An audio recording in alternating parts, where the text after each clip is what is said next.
ಶ್ರೀ ಸಾಯಿ ಪದವಿ ಪೂರ್ವ ಮತ್ತು ಪದವಿ ಕಾಲೇಜು ಕೆಜಿಎಫ್ ಗ್ರಾಮಾಂತರ ಭಾಗದಲ್ಲಿ ಕಳೆದ 3 ವರ್ಷಗಳಿಂದ ಪದವಿ ಪೂರ್ವ ಮತ್ತು ಪದವಿ ಶಿಕ್ಷಣ ಕ್ಷೇತ್ರದಲ್ಲಿ ಹೊಸ ಕ್ರಾಂತಿಯನ್ನೇ ಆರಂಭಿಸಿ ಉತ್ತಮ ಫಲಿತಾಂಶದೊಂದಿಗೆ ಗುಣಮಟ್ಟದ ಶಿಕ್ಷಣ ನೀಡುತ್ತಿರುವ ನಮ್ಮ ಕಾಲೇಜಿನಲ್ಲಿ ದಾಖಲಾತಿ ಆರಂಭವಾಗಿದ್ದು, ಪದವಿ ಪೂರ್ವ ವಿಭಾಗದಲ್ಲಿ ವಿಜ್ಞಾನ ಮತ್ತು ವಾಣಿಜ್ಯ ಹಾಗೂ ಪದವಿ ವಿಭಾಗದಲ್ಲಿ ಬಿಸಿಎ, ಬಿಕಾಂ, ಬಿಎಸ್ಸಿ, ಬಿಬಿಎ ಕೋರ್ಸ್ಗಳು ಲಭ್ಯವಿದೆ. ನಮ್ಮ ಕಾಲೇಜಿನಲ್ಲಿ ದೊರೆಯುವ ಸೌಲಭ್ಯಗಳೆಂದರೆ ಪ್ರತಿಭಾನ್ವಿತ ವಿದ್ಯಾರ್ಥಿಗಳಿಗೆ ಸರ್ಕಾರದ ವಿದ್ಯಾರ್ಥಿ ವೇತನದೊಂದಿಗೆ ಸಾರಥಿ ಫೌಂಡೇಶನ್ ವತಿಯಿಂದ 20,000 ವಿದ್ಯಾರ್ಥಿ ವೇತನ, ನೂತನ ಕಾಲೇಜು ಕಟ್ಟಡ, ನುರಿತ ಪ್ರಾಧ್ಯಾಪಕರಿಂದ ಬೋಧನೆ, ಸುಸಜ್ಜಿತ ಕಾಲೇಜು ಕೊಠಡಿಗಳು, ಕಂಪ್ಯೂಟರ್ ಮತ್ತು science lab, NEET, CET, bank exam coaching, ವಿದ್ಯಾರ್ಥಿಗಳಿಗೆ ವಸತಿ ಸೌಲಭ್ಯ, ಟ್ರಾನ್ಸ್ಪೋರ್ಟ್ ಸೌಲಭ್ಯ ಸೇರಿದಂತೆ ಸ್ಪರ್ಧಾತ್ಮಕ ಪರೀಕ್ಷೆಗಳಿಗೆ ಪೂರಕವಾಗಿರುವ ಎಲ್ಲಾ ರೀತಿಯ ಬೋಧನೆಗಳು ಮಾಡಲಾಗುತ್ತದೆ. ನಿಮ್ಮ ಮಕ್ಕಳ ಉತ್ತಮ ಭವಿಷ್ಯಕ್ಕಾಗಿ ಇಂದೇ ನಮ್ಮ ಕಾಲೇಜಲ್ಲಿ ದಾಖಲಿಸಿ. 10,000 ಜನ ಸೇರಿ ಎಲ್ಲರೂ ಕಣ್ಣಲ್ಲಿ ನೀರು ಹಾಕಿದ್ರಿ. ನಿಮ್ಮ ಕಣ್ಣಲ್ಲಿ ಬಂದಿರುವಂತ ಒಂದು ಹನಿ ನೀರುನು ನಿಮ್ಮ ಮನಸ್ಸಲ್ಲಿ ಹುಟ್ಟದಂತಹ ದುಃಖವನ್ನ ನನ್ನ ಕಣ್ಣಲ್ಲಿ ಸೋರಿಸಿದಂತ ಒಂದೊಂದು ಹನಿ ನೀರಿಗೂ ಲೆಕ್ಕ ಕೊಡುವಂತ ಸಮಯ ಬಂದೇ ಬರುತ್ತೆ ಅಂತ ನಿಮ್ ಮುಂದೆ ನಾನು ಪ್ರಮಾಣ ಮಾಡ್ತೀನಿ. ಆದ್ರಿಂದ ಇವತ್ತು ಏನು ಲೋಕಸಭಾ ಚುನಾವಣೆ ನಾವು ಮಾಡ್ತಾ ಸೇರಿದ್ದೀರಿ, ನಾನೆಲ್ಲ ಬಹುಶಃ ಒಂದನ್ನ ಅನ್ಕೊಂಡಿದ್ದೀನಿ. ಇಲ್ಲಿ ನಾವೆಲ್ಲ ಸೇರಿರ್ತಕ್ಕಂಥವ್ರು ಮೋಹನ ಕೃಷ್ಣನ ನಿರ್ಧಾರ ಬಹಳ ವಿಶ್ಲೇಷಣೆ ಆಗಿರುತ್ತೆ. ಡಿಸಿಷನ್ಗೆ ಅಥವಾ ಮೋಹನ್ ಕೃಷ್ಣ ತಗೊಳ್ಳೋ ಅಂತ ನಿರ್ಧಾರಕ್ಕೆ ತಾವೆಲ್ಲ ಬದ್ಧವಾಗಿದ್ದೀರಾ ಅಂತ ನಾನು ಅನ್ಕೊಂಡಿದ್ದೀನಿ. ಬದ್ಧವಾಗಿದ್ದೀನಿ ಅನ್ನೋರೆಲ್ಲ ಕೈ ಎತ್ತಬಹುದು. ಆದ್ರಿಂದ ನಿಮ್ಮ ಮನಸ್ಸಿಗೆ ನೋವಾಗದಂತೆ, ನಿಮ್ಮ ಕಣ್ಣಲ್ಲಿ ನೀರು ಬಂತಂದ ಒಂದು ಹಣಿಗೂ ಉತ್ತರ ಕೊಡಬೇಕಾ ಬೇಡವಾ? ಅಂತ ಉತ್ತರವನ್ನ ಹುಡುಕಿ, ಅಂತ ಉತ್ತರ ನನಗೆ ಸಂತೃಪ್ತಿ ಆದ ನಂತರ ಮತ್ತೆ ನಿಮ್ಮ ಹತ್ರ ಕೇಳಿದ ನಂತರ ನಿಮ್ಮ ಅಭಿಪ್ರಾಯಗಳನ್ನ ಇವತ್ತು ನಾನು ತಗೊಂಡು ನಿಮ್ಮ ಭಾವನೆಗಳಿಗೆ ಒಂದು ದಿವಸ ಧಕ್ಕೆ ತರದಿರ ನೋಡ್ಕೊಳ್ತೀನಿ. ನಿಮ್ಮ ಒಂದು ಆಸೆಗಳನ್ನ ಯಾವತ್ತೂ ನಾನು ನಿಷ್ಕ್ರಿಯವಂತ ಮಾಡಲ್ಲ ಅಂತ ನಾನು ಹೇಳ್ತೀನಿ. ನಿಮ್ಮ ಒಂದು ಸಹಕಾರ, ನಿಮ್ಮ ಒಂದು ಬೆಂಬಲ, ನಿಮ್ಮ ಒಂದು ಪ್ರೀತಿ, ನಿಮ್ಮ ಒಂದು ವಿಶ್ವಾಸ, ಎಲ್ಲದಕ್ಕಿಂತ ಮಿಗಿಲಾಗಿ ನಿಮ್ಮ ಒಂದು ನಂಬಿಕೆಯನ್ನ ನನ್ನ ಮೇಲೆ ಇಟ್ಟಿರುವಂತದಕ್ಕೆ ನಾನು ಸದಾ ಚಿರಋಣಿಯಾಗಿರ್ತೀನಿ ಅಂತ ಹೇಳಿಕ್ಕೆ ಇಷ್ಟಪಡ್ತಾ ಇದ್ದೀನಿ. ಬಿಜೆಪಿಯ ಶಕ್ತಿ, ಅಂದಿನ LK ಅಡ್ವಾಣಿಯವರ ರಥಯಾತ್ರೆಯ ಶಕ್ತಿ, ಅಂದಿನ ಬಿಜೆಪಿ ಕಾರ್ಯಕರ್ತರ ಹುಮ್ಮಸ್ಸು ಹೆಂಗಿತ್ತು ಅಂತ ಇವತ್ತು ಯಾರು ಮೀಸೆ ತಿರ್ಸ್ಕೊಂಡು ಈ ಬಿಜೆಪಿ ನಂದೇ, ಈ ಬಿಜೆಪಿ ನನ್ನ ಕುಟುಂಬದ್ದೇ, ಈ ಬಿಜೆಪಿ ಅಪ್ಪ ಮಕ್ಕಳದೇ ಅಂತ ಯಾರು ರಾಜಾರೋಷವಾಗಿ ತಿರುಗ್ತಾ ಇದಾರಲ್ಲ, ಅವ್ರು ನಾನು ನಿಮ್ ಮುಖಾಂತರ ಹೇಳಕ್ ಇಷ್ಟಪಡ್ತಾ ಇದ್ದೀನಿ. ಇತಿಹಾಸ ಪುಟವನ್ನ ತಿರುಗಾಕಿ ನೋಡಿ. ಆ ಇತಿಹಾಸ ಪುಟವನ್ನ ತಿರುಗಾಕಿ ನೋಡಿದ್ರೆ ಬಿಜೆಪಿ ಅನ್ನೋದು ಕೋಲಾರ ಜಿಲ್ಲೆಯಲ್ಲಿ, ಬಿಜೆಪಿ ಅನ್ನೋದು KGF ತಾಲೂಕಿನಲ್ಲಿ ಯಾರಪ್ಪನ ಆಸ್ತಿ ಅಲ್ಲ, ಇದು ಬಿಜೆಪಿ ಕಾರ್ಯಕರ್ತರ ಆಸ್ತಿ ಅಂತ ನಾನು ನಿಮ್ಗೆ ಹೇಳಕ್ ಇಷ್ಟಪಡ್ತಾ ಇದ್ದೀನಿ.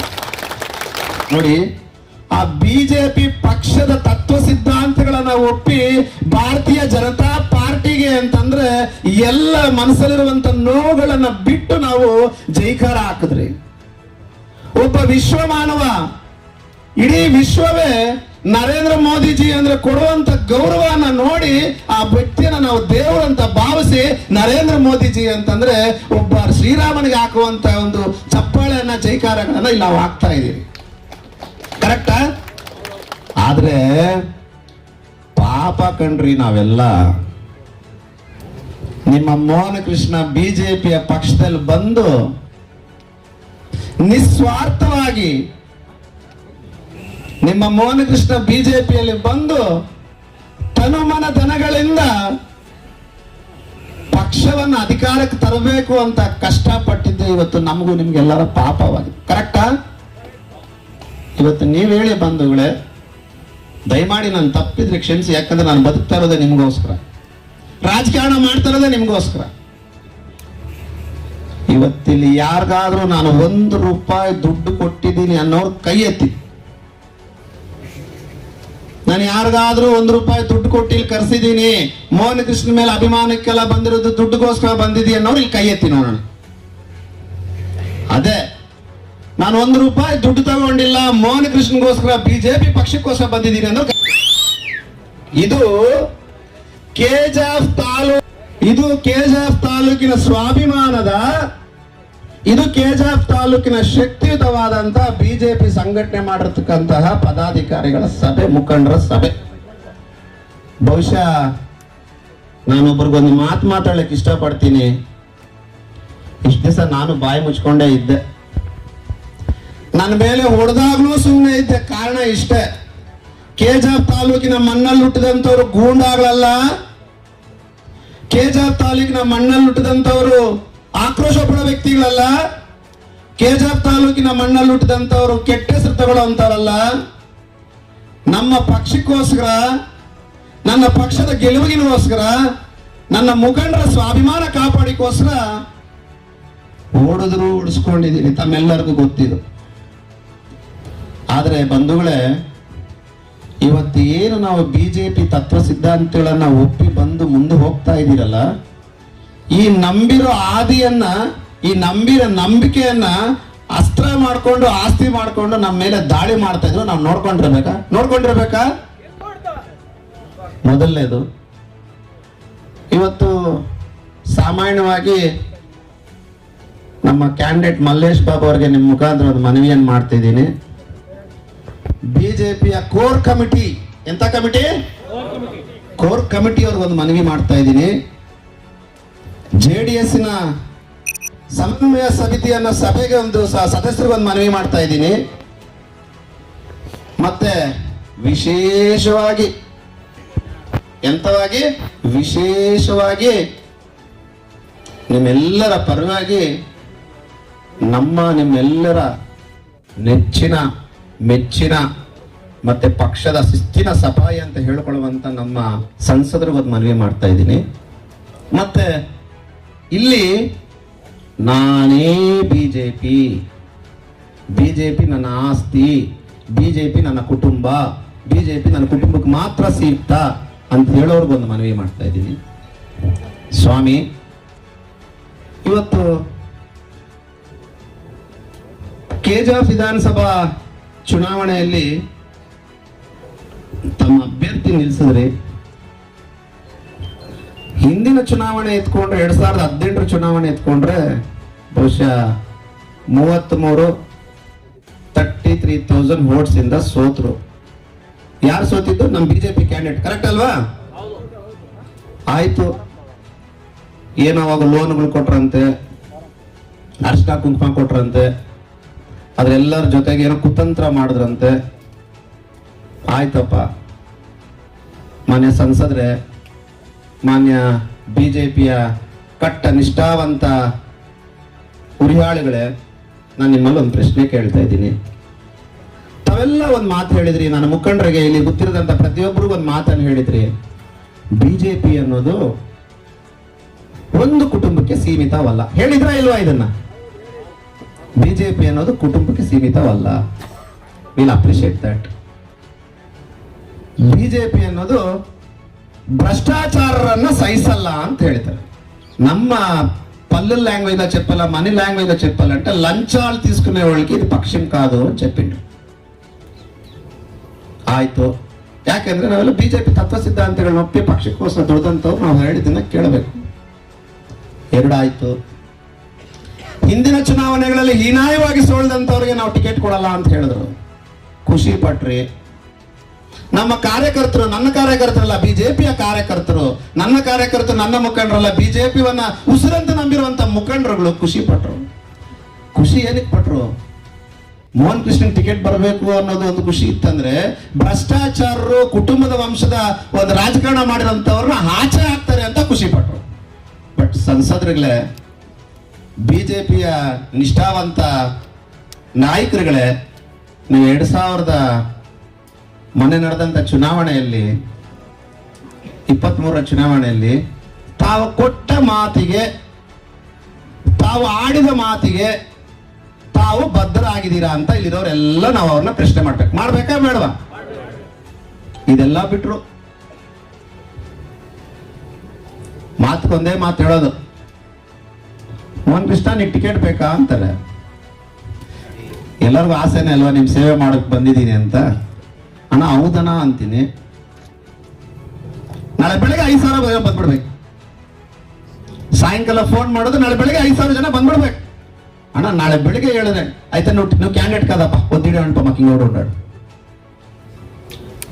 ನೋಡಿ ಪರಿಸ್ಥಿತಿಗಳು ಇಂಥದ್ದೆಲ್ಲ ನಿಭಾಯಿಸ್ಕೊಂಡು ಬಂದ್ರು, ಎಲ್ಲ ಅಗ್ನಿ ಪರೀಕ್ಷೆಗಳನ್ನ ನಾವು ಮುಂದೋಡ್ಕೊಂಡು ಬಂದ್ರು, ಕೊನೆಗೆ ನನಗೆಲ್ಲ ಸಿಕ್ಕಿದ್ದ ಒಂದು ಪ್ರತಿಫಲ, ನಿಮಗೆ ಸಿಕ್ಕಂತ ಪ್ರತಿಫಲನ ತಾವು ಯೋಚನೆ ಮಾಡಿ.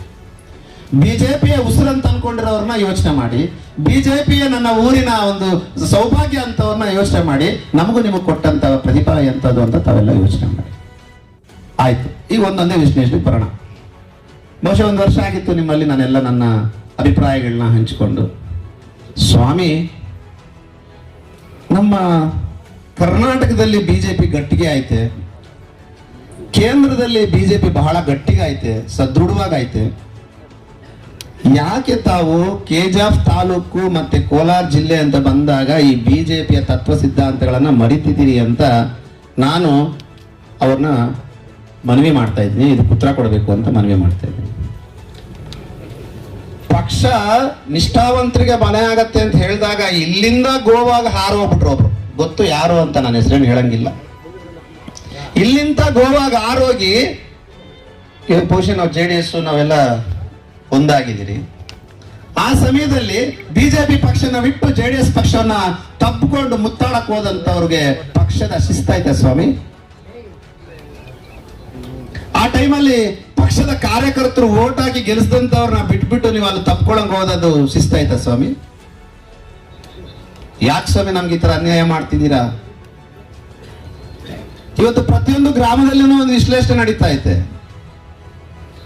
ಪ್ರತಿಯೊಂದು ಹಳ್ಳಿಯಲ್ಲೂ ಒಂದು ಮಾತಾಗತ್ತೆ, ಪ್ರತಿಯೊಬ್ಬರಿಗೂ ಒಂದು ಡೌಟ್ ಕಾಣ್ತಾ ಐತೆ, ಒಂದು ಪ್ರಶ್ನೆ ಕಾಣ್ತಾ ಐತೆ. ಆ ಪ್ರಶ್ನೆ ಏನಪ್ಪಾ ಅಂದ್ರೆ, ಬಿಜೆಪಿಯಲ್ಲಿ ಇರುವಂತ ಸಿದ್ಧಾಂತಗಳನ್ನ KGF ಅಲ್ಲಿ ಯಾಕೆ ಅಳವಡಿಸ್ತಾ ಇಲ್ಲ, ಯಾಕೆ ರೂಢಿಸ್ಕೊಳ್ತಾ ಅನ್ನೋದು ಪ್ರತಿಯೊಬ್ಬರಿಗೂ ಒಂದು ಚಿಂತೆ ಕಾಡ್ತಾ ಐತೆ.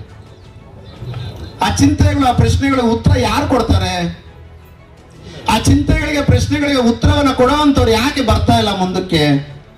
ಆ ಚಿಂತೆಗಳನ್ನ, ಪ್ರಶ್ನೆಗಳಿಗೆ ನಿವಾರಣೆ ಮಾಡ್ಬೇಕಂತಂದ್ರೆ ಅದಕ್ಕೆ ಮುಲಾಮ್ ಯಾಕೆ ಆಗ್ತಾ ಇಲ್ಲ ಅಂತ ಎಲ್ಲರೂ ಪ್ರಶ್ನೆ ಕೂಗ್ತಾ ಐತೆ. ನಾನು ನಿಮ್ಮಲ್ಲೆಲ್ಲ ಒಂದು ಮನವಿ ಮಾಡ್ಕೊಳ್ತಾ ಇದ್ದೀನಿ, ನಿಮ್ಮ ಮುಖಾಂತರ ಅವ್ರಿಗೆ ಮನವಿ ಮಾಡ್ತಾ ಇದ್ದೀನಿ. ಎಲ್ಲರೂ ಹೇಳ್ತಾರೆ ಮೋಹನ ಕೃಷ್ಣನ ಆಸ್ತಿ ಎಷ್ಟಾಯ್ತು ಗೊತ್ತು, ಯಾರು ನಮ್ಮ ಬಗ್ಗೆ ಆ ಮಾತುಗಳು ಆಡಿದ್ರಲ್ಲ, ಈಗಲೂ ಆಡ್ತಾ ಇದಾರಲ್ಲ, ಇಲ್ಲಿ ಕುತ್ಕೊಂಡ್ರಂತ ಒಬ್ಬ ಮುಖಂಡನ್ನ ನೀನ್ ಕಾಸು ಕೊಟ್ಟು ಖರೀದಿ ಮಾಡು, ನಾನು ಅವಾಗ ಒಪ್ಕೊಳ್ತೀನಿ ನನ್ನ ಮುಖಂಡರ ಶಕ್ತಿ ಎಂತದ್ದು ಅಂತ. ಇಲ್ಲಿ ಕುತ್ಕೊಂಡ್ರ ಮುಖಂಡ ಒಬ್ಬನ ಖರೀದಿ ಮಾಡ್ಬೇಕಂದ್ರೆ ಕೋಟಿ ಕೊಟ್ಟರು ಹೋಗಕ್ಕಾಗಲ್ಲ. ಆಗತ್ತಾ? ನಿಮಗೆ ಕೋಟಿ ಬೆಲೆನಾ? ನಿಮ್ಮ ಬೆಲೆ, ನಿಮ್ಮ ವಿಶ್ವಾಸ, ನಿಮ್ಮ ಆಶೀರ್ವಾದದ ಶಕ್ತಿ ಇವತ್ತು KGF ತಾಲೂಕಿನ ರಾಜಕೀಯವನ್ನ ಅಲ್ಲಾಡಿಸ್ತಾ ಇದೆ. ಇದು ನಿಮ್ಮ ಶಕ್ತಿ, ಕರೆಕ್ಟಾ? ನಿಮ್ಮ ಒಂದು ವಿಶ್ವಾಸ, ಪ್ರೀತಿ, ಆಶೀರ್ವಾದ ರಾಜಕೀಯದ KGF ನ ರಾಜಕೀಯವನ್ನ ಅಲ್ಲಾಡಿಸ್ತಾ ಐತೆ, ಅಲಗಾಡಿಸ್ತಾ ಐತೆ. ಇವತ್ತು ಒಂದು ಪ್ರಶ್ನೆ ಕೇಳ್ತೀನಿ ನಾನು. ಇವತ್ತು ನಮ್ಮ ಹೊಸದಾಗಿ ಸಂಸದರು ಬಂದಿದ್ರಂತಹ ಗೌತಮ್ ಅವರು ಒಂದು ಪ್ರಶ್ನೆ ಮಾಡ್ತಾರೆ, ನೋಡಿದೆ ನಾನು ಅದನ್ನ. ನಮ್ಮ ಸಂಸದರನ್ನ ತರಲೆ ಅಂತಾರೆ, ಬಿಜೆಪಿ ಪಾರ್ಟಿಯಲ್ಲಿರೋರ್ನ ತರಲೆ ಅಂತಾರೆ. ನಾನು ನಿಮ್ಮ ಮುಖಾಂತರ ಅವ್ರಿಗೊಂದು ಮಾತು ಹೇಳ್ತೀನಿ. ಬಿಜೆಪಿ ಪಕ್ಷದಲ್ಲಿರೋಂಥವ್ರು ಅಥವಾ ಬಿಜೆಪಿಯ ಮುಖಂಡರುಗಳು ತರಲೆ ಮಾಡಕ್ ಸ್ಟಾರ್ಟ್ ಆದ್ರೆ ಚಡ್ಡಿ ಬಿಲ್ದಿರೋ ಹೊರಡ್ತೀವಿ. ನಿಜ ಹೇಳ್ತೀನಿ. ಬಿಜೆಪಿ ನಾಯಕರುಗಳನ್ನ ಕೆಣಕಿದ್ರೆ, ಎಲ್ಲಾ ನಾಯಕರುಗಳಲ್ಲ, ನಿಷ್ಠಾವಂತ ಕಾರ್ಯಕರ್ತರು ಇಲ್ಲಿ ಗೊತ್ತಿರುವಂತ ನಾಯಕರು ನಾನು ಹೇಳ್ತಾರಂತದ್ದು. ನಾವು ತರಲೆಗಳು ಅಂತ ನಮ್ಮನ್ನ ತರಲೆ ಅಂತ ಹೇಳಕ್ ಬಂದ್ರೆ, ನಮ್ಮಲ್ಲಿರುವಂತವ್ರು ನಿಜವಾದ ತರಲೆ ಏನೋ, ನಿಜವಾದ ಶಕ್ತಿ ಏನೋ ತೋರಿಸಿದ್ರೆ ಬಿಚ್ಕೊಂಡು ನೋಡೋಗ್ತೀರಾ ಸ್ವಾಮಿ. ದಯಮಾಡಿ ನಾನು ನಿಮಗೆ ವಿನಂತಿ ಮಾಡ್ಕೊಳ್ತಾ ಇದ್ದೀನಿ, ರಾಜಕೀಯವಾಗಿ ಇರಲಿ, ಮಾತನ್ನ ಹದ್ದುಬಸ್ತಲ್ಲಿ ಇಟ್ಕೊಂಡು ಮಾತಾಡ್ಬೇಕಂತಲ್ಲ ನಾನು ಎಲ್ಲರನ್ನು ವಿನಿಸ್ಕೊಳ್ತಾ ಇದ್ದೀನಿ. ಬಹಳ ಮುಖ್ಯವಾದದ್ದು, ಒಂದು ಪಕ್ಷ ಅಂದ್ರೆ ಅಪ್ಪ ಮಗಳು, ಮಗ ತಾಯಿ ಅನ್ನೋದು ಪಕ್ಷ ಅಲ್ಲ. ನಾನು KGF ತಾಲೂಕಿನ ಬಿಜೆಪಿಯ ನಾನು ಅನ್ನೋ ಮುಖಂಡರುಗಳಿಗೆ ಮನವಿ ಮಾಡ್ತಾ ಇದ್ದೀನಿ, ಜಿಲ್ಲಾ ಮಟ್ಟದ ಮುಖಂಡರುಗಳಿಗೆ ಮನವಿ ಮಾಡ್ತಾ ಇದ್ದೀನಿ, ರಾಜ್ಯ ಮಟ್ಟದ ಮುಖಂಡರುಗಳಿಗೆ ಮನವಿ ಮಾಡ್ತಾ ಇದ್ದೀನಿ. ಒಬ್ಬ ಬಿಜೆಪಿಯ ಅಭ್ಯರ್ಥಿ ಆಗ್ಬೇಕಂದ್ರೆ ಹಿಂದೆ ತಂದೆ MLA ಆಗಿದ್ನ, MP ಆಗಿದ್ನ ಪರಿಗಣನೆ ತಗೋಬೇಡಿ. ಒಬ್ಬ ಅಭ್ಯರ್ಥಿ ಬಿಜೆಪಿ ಪರವಾಗಿ ಬರಬೇಕು ಅಂತಂದ್ರೆ ಅವನ ಹಿಂದೆ ಎಷ್ಟು ಕೋಟಿ ಆಯ್ತು ಅನ್ನೋದು ಲೆಕ್ಕ ಹಾಕಕ್ ಹೋಗ್ಬೇಡ್ರಿ. ಒಬ್ಬ ಅಭ್ಯರ್ಥಿ ಆಗ್ಬೇಕು ಅಂತಂದ್ರೆ ಎಷ್ಟು ಖರ್ಚು ಮಾಡ್ತಾನೆ ಅನ್ನೋದನ್ನ ಪರಿಗಣನೆಗೆ ತಗೋಬೇಡ್ರಿ. ಒಬ್ಬ ಅಭ್ಯರ್ಥಿ ಆಗ್ಬೇಕು ಅಂತಂದ್ರೆ ಇಂಥ ಶಕ್ತಿಗಳನ್ನ ಎಷ್ಟು ಜನ ಇಟ್ಕೊಂಡಿದ್ದಾರನ್ನ ಪರಿಗಣನೆಗೆ ತಗೊಂಡು ಮುಂದಿನ ದಿನಗಳಲ್ಲಾದ್ರೂ ಕೆಜಾಪ್ ತಾಲೂಕಿಗೆ ನ್ಯಾಯ ಕೊಡಿಸಿ ಅಂತ ನಿಮ್ಮ ಮುಖಾಂತರ ಅವ್ರನ್ನ ಕೇಳ್ತಾ ಇದ್ದೀವಿ. ಇನ್ನೊಂದು ಇವತ್ತು ನಾವು ನೀವೆಲ್ಲ ಕೇಳಬೇಕಾಗಿರುವಂತ ವಿಷಯ ಬಹಳ ಮುಖ್ಯವಾದ ವಿಷಯ. ಎಲ್ಲರೂ ನಮ್ಗೆ ಒಂದು ಪ್ರಶ್ನೆ ಕೇಳಿದ್ರು, ಅಣ್ಣ మల్లేష్ పాపಣ್ಣ మనకి నామినేషన్ చెప్పలేదన్నా ಅಂತ. ಕರೆಕ್ಟಾ? ಪಾಪ ನಾನು ನಿಮ್ಮಲ್ಲಿ ಕ್ಷಮೆ ಯಾಚಿಸ್ತಾ ಇದ್ದೀನಿ. ಅವ್ರಿಗೂ ಪಾಪ ಗೊತ್ತಿರ್ತದಲ್ವಾ, ಮೋಹನ್ ಕೃಷ್ಣ ಅಪ್ಪ MLA ಅಲ್ವಲ್ಲ, ನಮ್ಮನ್ನ ಯಾಕೆ ಕರೀತಾರೆ?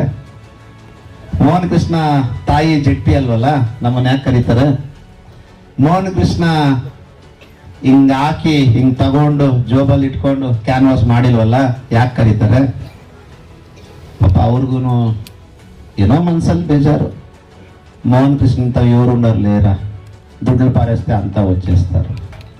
ಅಮ್ಮ ಮಲ್ಲೇಶಣ್ಣ, ನಿನ್ನ ಬಗ್ಗೆ ಅಪಾರವಾದ ಗೌರವ ಐತೆ. ಅಮ್ಮ ಮಲ್ಲೇಶಣ್ಣ, ನೀನು 2 ಚುನಾವಣೆಯಲ್ಲಿ ಸೋತಿದ್ದೀರಾ. ಅಮ್ಮ ಮಲ್ಲೇಶಣ್ಣ, ನೀವು ಸೋತಿದ್ದು ಕೂಡ ಬೇರೆ ಬೇರೆ ಅರ್ಥಗಳಿಂದ ಸೋತಿದ್ದೀರಾ. ನನ್ನಲ್ಲಿರುವಂಥ ಶಕ್ತಿ, ನನ್ನಲ್ಲಿರುವಂತಹ ಖಜಾನ, ನನ್ನಲ್ಲಿರುವಂತಹ ಉತ್ಸಾಹ ತಾವಿಲ್ಲಿಗೆ ಬಂದಿದ್ರೆ ಇವತ್ತು ನೀವೆಲ್ಲ ನೋಡಿದ್ರೆ ಅವರಿಗೆ ನನ್ನ ಶಕ್ತಿ ಏನು ಅಂತ ಗೊತ್ತಾಗ್ತದೆ. ನಾನು ಈ ವೇದಿಕೆ ಮುಖಾಂತರ ತಮ್ಮಲ್ಲೆಲ್ಲ ಒಂದು ಮನವಿ ಮಾಡ್ತಾ ಇದ್ದೀನಿ. ನಾವೆಲ್ಲ ಅವತ್ತಿಂದ ಇವತ್ತವರೆಗೂ ಬಿಜೆಪಿಯ ತತ್ವ ಸಿದ್ಧಾಂತಗಳನ್ನು ನಂಬಿ ಕೆಲಸ ಮಾಡಿದಂಥವ್ರು. ಇವತ್ತಿಗೂ ನಾಳೆಗೂ ಬಿಜೆಪಿ ಅಂತಾನೆ ಬೇಕು ಅಂತ ನಾವಿರೋದು. ಹಾಗಂತ ಹೇಳಿ ಮೊನ್ನೆ ಚುನಾವಣೆಯಲ್ಲಿ ನನಗೆ B.Pharm ತಪ್ಪಿದಾಗ ಬೇರೆ ಪಕ್ಷಗಳಿಂದ ಆಹ್ವಾನ ಬಂದರೂ ಪಕ್ಷಕ್ಕೆ ಬೆಲೆ ಕೊಟ್ಟು ಪಕ್ಷಕ್ಕೆ ತತ್ವ ಸಿದ್ಧಾಂತಗಳನ್ನು ನಂಬಿ ಅವರಿಗೆ ಇಲ್ಲ ನಾನು ಬರಲ್ಲ, ನಾನು BJP ಅವನೇ ಅಂತ ನಾನು ಪ್ರೂವ್ ಮಾಡಿ ತೋರಿಸಿದ್ದೀನಿ. ಬೇರೆಯವ್ರ ದರ ಗೋವಾಗ ಹಾರೋಗಿಲ್ಲ, ಕಾಸು ಬರುತ್ತೆ ಅಂತ. ಆದ್ರಿಂದ ನಾವಿಲ್ಲೆಲ್ಲ ಸೇರಿರೋರೆಲ್ಲ ಇವತ್ತು ಸೇರಿರೋದು ಬಂದ್ಬಿಟ್ಟು ಮುಂದಿನ ಲೋಕಸಭಾ ಚುನಾವಣೆಯಲ್ಲಿ ನಾವು ಯಾರ ಪರ ಕೆಲಸ ಮಾಡಬೇಕು ಅಂತ ನಾವು ಆಲೋಚನೆ ಮಾಡೋದಕ್ಕೆ ಸೇರಿದ್ವಿ. ದಯಮಾಡಿ ಇಲ್ಲಿ ಮಲ್ಲೇಶ್ ಬಾಬು ಅವ್ರ ಕಡೆಯಿಂದ ಸುಮಾರು ಜನ ಬಂದಿದ್ದಾರೆ ಇಲ್ಲಿ. ನಾನು ಅವ್ರಿಗೂ ನಿಮ್ಮ ಪರ ಮನವಿ ಮಾಡ್ತಾ ಇದ್ದೀನಿ. ಮೋಹನ್ ಕೃಷ್ಣನ್ ಜೊತೆ ಮುಖಂಡರ ಬೆಲೆ ಯಾರ ಕಡೆಯಿಂದನೂ ಕಟ್ಲಿಕ್ಕೆ ಆಗಲ್ಲ. ಇದು ತಾವೆಲ್ಲ ನೆನಪಲ್ಲಿ ಇಟ್ಕೋಬೇಕು. ನಮ್ಮ ಮಲ್ಲೇಶ್ ಬಾಬುನ ಕಡೆಯಿಂದ ಯಾರು ಬಂದಿದ್ದೀರೋ ಗೊತ್ತಿಲ್ಲ, ನೀವೆಲ್ಲ ನೆನಪಲ್ಲಿ ಇಟ್ಕೋಬೇಕು. ಮೋಹನ್ ಕೃಷ್ಣ ಮುಖಂಡರ ಬೆಲೆ ಏನಾದ್ರೂ ಆಯ್ತು ಅಂತಂದ್ರೆ ಅದು ಸ್ವಾಭಿಮಾನದ ಸಂಕೇತ ಮಾತ್ರ ಅಂತ ಹೇಳ್ತೀನಿ. ಮತ್ತೊಬ್ಬರು ನನ್ನ ಆತ್ಮೀಯರಾದಂಥ ಊಡಿ ವಿಜಯ್ ಅವರು ನಮ್ಗೆ ಸಂಪರ್ಕದಲ್ಲಿದ್ದಾರೆ. ಇವತ್ತು ಬರಬೇಕಾಗಿತ್ತು, ಬರ್ಲಿಕ್ಕಾಗಿಲ್ಲ. ಕಾರಣ ಇಷ್ಟೇ, ಮಾಣಿಕ್ಯಗಳನ್ನ ಆಚೆ ತಂದ್ರೆ ಎಲ್ಲಿ ಆ ಮಾಣಿಕ್ಯ ಎಲ್ಲರ ಕಣ್ಣಿಗೂ ಬಿದ್ದು ಈ ಬೇರೆ ಬೇರೆವೆಲ್ಲ ಓಡೋಗ್ತಾವ ಅಂತೇಳಿ ಪಾಪ ಊಡಿ ವಿಜಯಣ್ಣನ ಒಂದು ರೀತಿ ನೋಡಿ ನನ್ನ ಒಂದು ಇದನ್ನು ನೋಡಿದ್ರೆ ಇಬ್ಬರು ಒಂದೇ ದೋಣಿಯಲ್ಲಿ ಕರ್ಕೊಂಡು ಹೋಗ್ತಾ ಇದ್ದಾರೆ. ಪ್ಲೀಸ್ ಸ್ವಾಮಿ, ನನ್ನ ಮುಖಂಡರ ಶಕ್ತಿ ಮಾಡಿದ್ರೆ ನಾಳೆ ಮುಂದಿನ ದಿನಗಳಲ್ಲೂ ನಾನು ಪಕ್ಷೇತರವಾಗಿ ಬರ್ತೀನಿ, ಪಕ್ಷೇತರವಾಗಿ ನಿಂತ್ಕೊಳ್ತೀನಿ, ಪಕ್ಷೇತರವಾಗಿ ನೀವೆಲ್ಲ ಆಶೀರ್ವಾದ ಮಾಡ್ತೀರಾ ಇಲ್ವಾ? ಇದು ನಾವೇನು ಬಿಜೆಪಿ ತತ್ವ ಸಿದ್ಧಾಂತಗಳು ಬಿಟ್ಟವರಲ್ಲ. ನಾವೆಲ್ಲ ಎಂತ ನಾಯಕರು ಕೂತಿರೋದಂದ್ರೆ ಬಿಜೆಪಿ ತತ್ವ ಸಿದ್ಧಾಂತಗಳನ್ನ ಮೀರಿ ನಾನು ಅನ್ನೋನಿಗೆ ಪಾಠ ಕಳಿಸ್ಲಿಕ್ಕೆ ಕೂತಿರೋಂತ ನಾಯಕರು ಇಲ್ಲಿ ಇರೋಂತ. ಕರೆಕ್ಟಾ? ನಾವು ಪಕ್ಷ ಸಿದ್ಧಾಂತನೇ. ಬಿಜೆಪಿ ಪಕ್ಷ ಯಾರ ಅಪ್ಪಂದು ಅಲ್ಲ, ಯಾರ ತಾತನ ಜಹಂಗೀರಿನೂ ಅಲ್ಲ. ಅದು ಬಿಜೆಪಿ ಪಕ್ಷ ಇಲ್ಲಿ ಗೊತ್ತಿರೋಂತ ಕಾರ್ಯಕರ್ತರದು ಅಂತ ನಾನು ಅವ್ರಿಗೆಲ್ಲ ಹೇಳಕ್ ಇಷ್ಟಪಡ್ತಾ ಇದ್ದೀನಿ. ಇವತ್ತು ಇನ್ನೊಂದು ಘಟನೆ ನಡೆದೈತೆ. ಪಾಪ ಆತನಿಗೆ ಯಾರು ಹೇಳ್ಕೊಡ್ತಿದ್ದಾರೋ ಏನೋ ಗೊತ್ತಿಲ್ಲ. ಮೋಹನ್ ಕೃಷ್ಣನ ಸಭೆಗೆ ಹೋಗ್ಬಾರ್ದು, ಮೋಹನ್ ಕೃಷ್ಣ ಸೇರಿರೋ ಹತ್ರ ಯಾರು ಹೋಗ್ಬಾರ್ದು ಅಂತ ಪಂಚಾಯಿತಿ ಮಟ್ಟದಲ್ಲಿ ಡಿಸ್ಕಷನ್ ಮಾಡ್ತಾರೆ. ಇಲ್ಲಿರೋಂಥ ಮುಖಂಡರು ಬಂದು ಹೇಳಿದ್ರು. ನಾನು ಹೇಳ್ದೆ, ಅಣ್ಣ 1 ವರ್ಷ ಆಯ್ತು ಮೋಹನ್ ಕೃಷ್ಣ, ನಾನು ರಾಜಕೀಯ ಮಾತಾಡಲಂತ ಪ್ರಮಾಣ ಮಾಡಿದ್ದೆ, ಬಟ್ ಇವತ್ತು ಮಾತಾಡಕ್ಕಾಗಲ್ಲ, ನನ್ನ ಬಗ್ಗೆ ನಾನು ಮಾತಾಡ್ತೀನಿ. ಕೆಲವರೆಲ್ಲ ಎಲೆಕ್ಷನ್ ಟೈಮ್ ಬಂದಾಗ ಮಾತ್ರ ನೋಡಿ ನೋಡಿ ನೋಡಿ ಮನೇಲಿ ಮಲ್ಕೊಂಡ್ಬಿಟ್ರು. ನೀವು ಭಯ ಪಡಬೇಡಿ ಅಣ್ಣ, ನನ್ನ ಮೇಲೆ, ಈ ಮನೆ ಮಗನ ಮೇಲೆ, ಈ ಮಣ್ಣಿನ ಮಗನ ಮೇಲೆ ಆಶೀರ್ವಾದ ಮಾಡಬೇಕು, ಅವನಿಗೆ ಬಲ ಕೊಡಿಸ್ಬೇಕು, ಅವನ ಶಕ್ತಿ ತುಂಬಿಸ್ಬೇಕಂದ್ರೆ ಖಂಡಿತವಾಗ್ಲೂ ನಮ್ಮ ಮುಖಂಡರು ಬರ್ತಾರೆ. ನೀವು ಭಯ ಪಡಬೇಡಣ.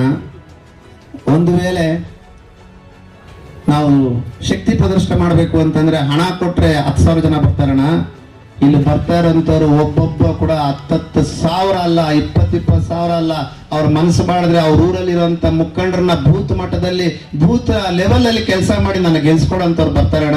ನೀವು ಭಯ ಪಡಬೇಡಿ. ಬಂದಿಲ್ಲ ಅಂದಾಗ ಯೋಚನೆ ಮಾಡೋಣ ಅಂದೆ. ನಿಮ್ಮೆಲ್ಲರಿಗೂ ನನ್ನ ಕೋಟಿ ಕೋಟಿ ನಮಸ್ಕಾರಗಳನ್ನ ಹೇಳ್ತಾ ಇದ್ದೀನಿ ಬಂಧುಗಳೇ. ಹೋದ್ಸಲ ನಾನು B.Pharm ತೆಗ್ದಾಗ ಸುಮಾರು 4,000 to 5,000 ಜನ ಸೇರಿ ಎಲ್ಲರೂ ಕಣ್ಣಲ್ಲಿ ನೀರು ಹಾಕಿದ್ರಿ. ನಿಮ್ಮ ಕಣ್ಣಲ್ಲಿ ಬಂದಿರುವಂತ ಒಂದು ಹನಿ ನೀರುನು ನಿಮ್ಮ ಮನಸ್ಸಲ್ಲಿ ಹುಟ್ಟದಂತಹ ದುಃಖವನ್ನ ನನ್ನ ಕಣ್ಣಲ್ಲಿ ಸೋರಿಸಿದಂತ ಒಂದೊಂದು ಹನಿ ನೀರಿಗೂ ಲೆಕ್ಕ ಕೊಡುವಂತ ಸಮಯ ಬಂದೇ ಬರುತ್ತೆ ಅಂತ ನಿಮ್ಮ ಮುಂದೆ ನಾನು ಪ್ರಮಾಣ ಮಾಡ್ತೀನಿ. ಕಣ್ಣಲ್ಲಿ ನೀರು ಬರುತ್ತೆ, ಮನಸ್ಸಿಂದ ದುಃಖ ಬರುತ್ತೆ, ಮನಸ್ಸಿಂದ ಪ್ರೀತಿ ಬರುತ್ತೆ ಅಂತಂದ್ರೆ ದುಡ್ಡು ಕೊಟ್ಟು ಕೊಂಡ್ಕೊಳ್ಳೋದಲ್ಲ ಅಣ್ಣ. ಇದೆಲ್ಲ ಬರೋಂಥದ್ದು ಪ್ರೀತಿ, ವಿಶ್ವಾಸ, ಸ್ವಾಭಿಮಾನ, ಎಲ್ಲದಕ್ಕಿಂತ ಮುಖ್ಯವಾಗಿ ನಂದು ಅಂತ ಬಂದ್ರೇನೆ ಕಣ್ಣಲ್ಲಿ ನೀರು ಬರುತ್ತೆ ಅಣ್ಣ. ನಾನು ಯಾವ ಜನ್ಮದಲ್ಲಿ ಪುಣ್ಯ ಮಾಡಿದ್ನೋ ಗೊತ್ತಿಲ್ಲ ಬಂಧುಗಳೇ. ನನಗೂ ಅಣ್ಣ ತಮ್ಮಂದ್ರು 3 ಜನ 4 ಜನ ಇದ್ದಾರೆ. ನಿಜ ಹೇಳ್ಬೇಕಾಗತ್ತೆ, ಇವತ್ತು ನನಗೋಸ್ಕರ ಒಂದ್ ದಿವಸ ಕಣ್ಣಲ್ಲಿ ನೀರು ಹಾಕಿದ್ರು ಇಲ್ಲೋ ಗೊತ್ತಿಲ್ಲ. ನಾನು ನಿನ್ನ ಜೊತೆಯಲ್ಲಿ ಹುಟ್ಟಿಲ್ಲ, ನಾನು ತಾಯಂದ್ರ ಜೊತೆ ಹುಟ್ಟಿಲ್ಲ ನಾನು. ಆದ್ರೂ ನಾನು ನೋಡಿ ನಿಮ್ಮ ಕಣ್ಣಲ್ಲಿ ನೀರು ಬಂತು, ನಿಮ್ಮ ಕಣ್ಣಲ್ಲಿ ದುಃಖ ನೋಡ್ತೀನಿ ಅಂತಂದ್ರೆ ನಾನು ಎಷ್ಟು ಸೌಭಾಗ್ಯವಂತ, ಎಷ್ಟು ಜನ ಅಣ್ಣಂದ್ರನ್ನ ದೇವ್ರು ನನಗೆ ಕೊಟ್ಟಿದ್ದಾನೆ ಅಂತ ಆ ದೇವರಲ್ಲಿ ಡೈಲಿ ಪೂಜೆ ಮಾಡ್ತೀನಿ ನಾನು. ಆದ್ರಿಂದ ಇವತ್ತು ಏನು ಈ ಲೋಕಸಭಾ ಚುನಾವಣೆ ನಾವು ಮಾಡ್ತಾ ಸೇರಿದ್ದೀರಿ, ನಾನೆಲ್ಲ ಬಹುಶಃ ಒಂದನ್ನ ಅನ್ಕೊಂಡಿದ್ದೀನಿ. ಇಲ್ಲಿ ನಾವೆಲ್ಲ ಸೇರಿರ್ತಕ್ಕಂಥವ್ರು ಮೋಹನ ಕೃಷ್ಣನ ನಿರ್ಧಾರ ಬಹಳ ವಿಶ್ಲೇಷಣೆ ಆಗಿರುತ್ತೆ. ನಮ್ಮ ಮಾಧ್ಯಮದ ಮಿತ್ರರು ಸುಮಾರು ಜನ ಕಾಯ್ತಾ ಇದ್ದಾರೆ. ನಾನು ಭಾವಿಸ್ತಾ ಇದ್ದೀನಿ ಇಲ್ಲಿ ಕೂತಿರುವಂತ ನಾಯಕರನ್ನ ಡಿಸಿಷನ್ಗೆ ಅಥವಾ ಮೋಹನ್ ಕೃಷ್ಣ ತಗೊಳ್ಳೋ ಅಂತ ನಿರ್ಧಾರಕ್ಕೆ ತಾವೆಲ್ಲ ಬದ್ಧವಾಗಿದ್ದೀರಾ ಅಂತ ನಾನು ಅನ್ಕೊಂಡಿದ್ದೀನಿ. ಬದ್ಧವಾಗಿದ್ದೀನಿ ಅನ್ನೋರೆಲ್ಲ ಕೈ ಎತ್ತಬಹುದು. ಆದ್ರಿಂದ ನಿಮ್ಮ ಮನಸ್ಸಿಗೆ ನೋವಾಗದಂತೆ, ನಿಮ್ಮ ಕಣ್ಣಲ್ಲಿ ನೀರು ಬಂತಂದ ಒಂದು ಹಣಿಗೂ ಉತ್ತರ ಕೊಡಬೇಕಾ ಬೇಡವಾ? ಅಂತ ಉತ್ತರವನ್ನ ಹುಡುಕಿ, ಅಂತ ಉತ್ತರ ನನಗೆ ಸಂತೃಪ್ತಿ ಆದ ನಂತರ ಮತ್ತೆ ನಿಮ್ಮ ಹತ್ರ ಕೇಳಿದ ನಂತರ ನಿಮ್ಮ ಅಭಿಪ್ರಾಯಗಳನ್ನ ಇವತ್ತು ನಾನು ತಗೊಂಡು ನಾನು ನನ್ನ ನಿರ್ಧಾರವನ್ನ ನಾಳಿದ್ದು ಪ್ರಕಟಿಸೋಣ ಅಂತ ನಾನು ಕಾಯ್ತಾ ಇದ್ದೀನಿ. ಈಗಾಗಲೇ ಅನೇಕರು ನನ್ನ ಜೊತೆ ಸಂಭಾಷಣೆ ಬಂದವರೇ. ಬಂಧುಗಳೇ, ಮೇಲೆ ಸೂರ್ಯನಿದ್ದಾನೆ, ಸೂರ್ಯ ದೇವನ ಆಣೆಗೂ ಹೇಳ್ತೀನಿ, ನನಗೆ ಅನ್ಕೊಂಡಿರಲಿಲ್ಲ ನನಗೂ ಶಕ್ತಿ ಆಯ್ತೆ ಅಂತ.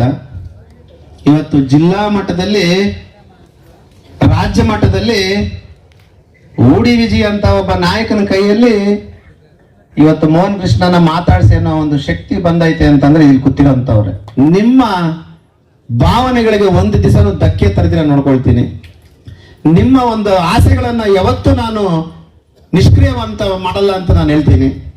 ನಿಮ್ಮ ಒಂದು ಸಹಕಾರ, ನಿಮ್ಮ ಒಂದು ಬೆಂಬಲ, ನಿಮ್ಮ ಒಂದು ಪ್ರೀತಿ, ನಿಮ್ಮ ಒಂದು ವಿಶ್ವಾಸ, ಎಲ್ಲದಕ್ಕಿಂತ ಮಿಗಿಲಾಗಿ ನಿಮ್ಮ ಒಂದು ನಂಬಿಕೆಯನ್ನ ನನ್ನ ಮೇಲೆ ಇಟ್ಟಿರುವಂತದಕ್ಕೆ ನಾನು ಸದಾ ಚಿರಋಣಿಯಾಗಿರ್ತೀನಿ ಅಂತ ಹೇಳಿಕ್ಕೆ ಇಷ್ಟಪಡ್ತಾ ಇದ್ದೀನಿ.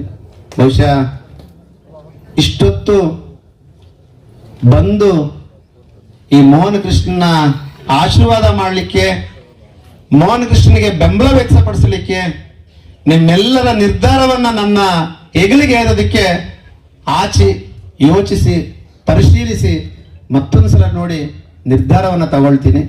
ನಿಮ್ಮೆಲ್ಲರ ಬೆಂಬಲ ಕೊಟ್ಟಿದ್ದಕ್ಕೆ, ನಿಮ್ಮೆಲ್ಲರ ಆಶೀರ್ವಾದ ಮಾಡಿದ್ದಕ್ಕೆ ನಾನು ನಿಮಗೆ ಕೋಟಿ ಕೋಟಿ ಕೃತಜ್ಞತೆಗಳನ್ನು ಹೇಳ್ತಾ ಮುಂದೊಂದು ದಿನಗಳಲ್ಲಿ ನಿಮ್ಮ ಜೊತೆ ಸದಾ ಇರ್ತೀನಿ. ಮುಂದಿನ ದಿನಗಳಲ್ಲಿ ನಿಮ್ಮ ಆಶೀರ್ವಾದ ನನಗೆ ಇನ್ನೂ ಹೆಚ್ಚಾಗಬೇಕು. ಮುಂದಿನ ದಿನಗಳಲ್ಲಿ ನಾನು ಪಕ್ಷೇತರ ಅಭ್ಯರ್ಥಿಯಾಗಿ ಬರ್ತೀನಿ ಅಂತ ನಿಮ್ಮ ಮುಂದಕ್ಕೆ ಹೇಳಕ್ಕೆ ನಾನು ಇಷ್ಟಪಡ್ತಾ ಇದ್ದೀನಿ. ಪಕ್ಷೇತರ ಅಭ್ಯರ್ಥಿ ಅಂತಂದ್ರೆ ಯಾವುದೋ ಬೇರೆ ತತ್ವ ಸಿದ್ಧಾಂತಗಳನ್ನ ಒಪ್ಕೊಂಡು ಹೋಗುವಂತ ಅಭ್ಯರ್ಥಿ ಅಲ್ಲ. ಪಕ್ಷೇತರ ಅಭ್ಯರ್ಥಿ ಆಗಿರೋದು ಬಿಜೆಪಿಯ ತತ್ವ ಸಿದ್ಧಾಂತಗಳನ್ನ ಒಪ್ಪಿ ಬರುವಂತ ಅಭ್ಯರ್ಥಿನೇ ಆಗಿರ್ತೀನಿ ಅಂತ ಹೇಳಕ್ಕೆ ಇಷ್ಟಪಡ್ತಾ ಇದ್ದೀನಿ. ನೀವು ಎದೆ ಎತ್ತಿ ಹೇಳಿ ನಿಮ್ಮ ಮನೆ ಮಗ ಮೋಹನ್ ಕೃಷ್ಣ, ನೀವು ಎದೆ ಎತ್ತಿ ಹೇಳಿ ನಿಮ್ಮ ಮನೆ ಮೋಹನ್ ಕೃಷ್ಣ ಯಾವತ್ತಿಗೂ ಬಿಜೆಪಿ ತತ್ವ ಸಿದ್ಧಾಂತಗಳನ್ನ ಮೀರಲ್ಲ. ಬಿಜೆಪಿಯ ಏನೊಂದು 4 ಸಿದ್ಧಾಂತಗಳೈತೆ, ಭ್ರಷ್ಟಾಚಾರ ಅನ್ನೋದ್ರಲ್ಲಿ ಕೈ ಹಾಕಲ್ಲ. ಕೆಲವರು ಭ್ರಷ್ಟಾಚಾರ ಮಾಡಿನೂ ಮೀಸೆ ತಿರುಗಿಸ್ತಾರೆ, ಅವ್ರಿಗೆ ನಾಚಿಕೆ ಮಾನ ಮರ್ಯಾದೆ ಆಯ್ತು ನನಗೆ ಗೊತ್ತಿಲ್ಲ. ಕುಟುಂಬ ರಾಜಕಾರಣವನ್ನ ಪ್ರೇರೇಪಿಸಬಾರದು ಅಂತ ಹೇಳ್ತಾರೆ.